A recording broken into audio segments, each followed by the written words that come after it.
আসসালামু আলাইকুম ভাই, আয়া পড়ছে আমি ওই ট্রেনিং সেন্টারে কোন ভাই। ওখানে উল্টা পাল্টা কাম খাইছি গায়ে ভাই, ওখানের খাওয়া দাওয়া থেকে শুরু করে কিচ্ছু আমার লগে মেলে না। ওখানে উল্টা পাল্টা ফ্যান ছাইরা তো এই যে বাতাস লাগে আমার পুরো ঠান্ডা লাগে গেছে গা ভাই। ওখানে যা হিগায় এই কোনো কাম, ওই আমার গরম দেওয়া হিগায়, ওই আমার বাতাস দেওয়া হিগায়, ওই কোনো কামের জাতি না। ওই হিগে আমি কি করবো? তোমার টাকা পয়সা আমি বাঁচাই দিলাম, তুমি কয় টাকা দিয়ে চাও আর কয় টাকা পাইবে? এই পাউন না টাকা আর দেওয়া লাগবে না, আমি আগে ভাগে এই নিগাইয়া পড়ছি। ঠিক আছে, তুই বাইর যা, যা খাওয়া দাওয়া কর। আমি হেল লাগে ফোনে কথা কয়ে দেখতাছি। ভাই ঠিক আছে তাহলে।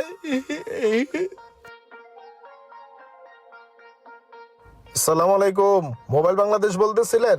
জি, মোবাইল বাংলাদেশ থেকে বলছি। ছোট ভাইরে পাঠাইছিলাম আপনি ওই জায়গায় কাজ শিখাইতে। আপনারা তো ঠিক মতো কাজ কাম শিখান না, থাকা খাওয়ার কষ্ট দেন, সবকিছুতেই বেজাল। আমার ছোট ভাই নিজে কইলো, আমি তো দেখলাম নাকি। আপনার ভাইয়ের নাম কি?